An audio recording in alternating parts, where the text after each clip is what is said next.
Di BNPB itu ada 3 kedeputian, Mhm. ya.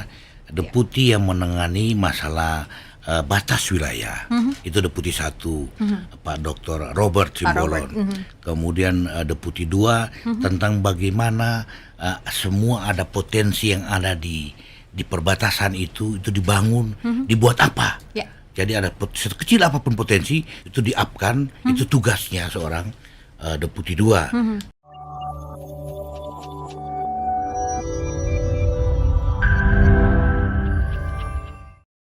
Dari sahabat Sonora Iwan Santoso di Jakarta Iya. Pusat. Saya bacakan sebentar izin ya Pak. Iya. Selamat siang Mbak Puspa dan juga selamat siang Pak narasumber. Nah, Iya. kayaknya belum ada yang kenal, nanti kenalan lagi Pak ya.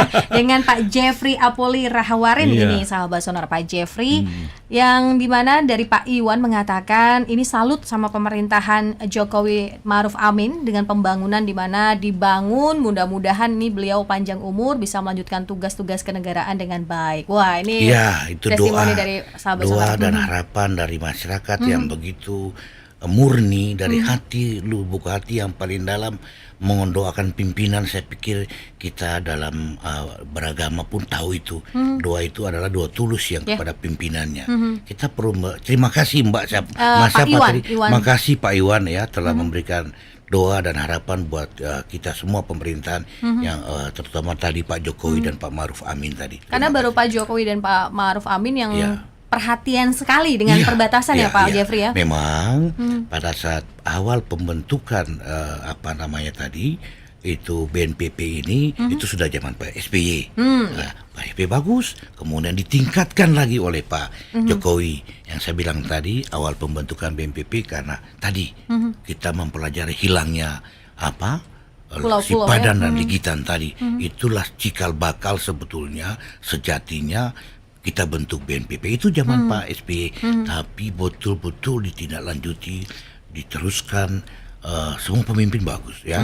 Jadi diteruskan oleh Pak Jokowi yang luar biasa dengan program-program di daerah perbatasan yang menyentuh masyarakat ya. Mbak Puspa ya. Ya. Dan ini juga ada pertanyaan masuk lagi Pak dari Pak Seya, infrastruktur apa saja yang sudah ada di kawasan perbatasan Indonesia? Tadi di segmen pertama kita bahas sudah ada sekolah, ada rumah sakit. Dan Iya. ini pertanyaannya boleh disambung juga jawabannya Pak, selain sekolah dan rumah sakit apa saja yang Iya. sudah ada yang belum bukan proses pembangunan tapi yang sudah ada nih Pak, Iya. apa aja? Jadi sebetulnya Mbak ya, saya perlu jelaskan dulu. Terima kasih pertanyaan Pak Iwan tadi. Pak Seya sekarang, Pak Pak. Seya ya, Pak Seya. Mohon maaf Pak Seya ya. Jadi di BNPB itu ada 3 kedeputian ya. Deputi yang menangani masalah batas wilayah, itu Deputi 1, Pak Dr. Robert Simbolon.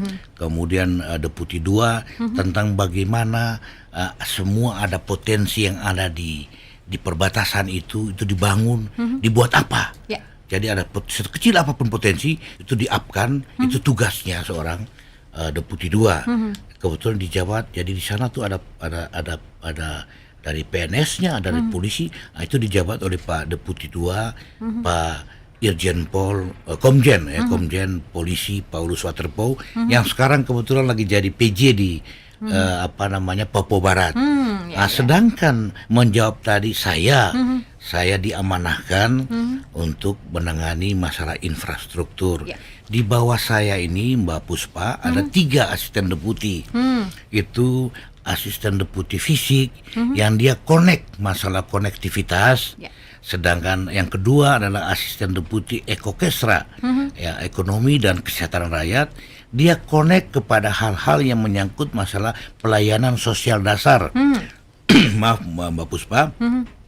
Kemudian yang ketiga itu asisten deputi infrastruktur pemerintahan. Jadi tidak saja masyarakat, pemerintahan yang masih kurang itu dikoordinir dikelola oleh yang namanya asisten deputi infrastruktur pemerintahan. Yang dibangun banyak sekali Mbak. Misalnya ya, yang tadi sudah kita bilang, tapi Mbak bilang nggak puas hanya bangunan-bangunan di depan saja ya karena kita sudah membangun itu banyak sekali ya.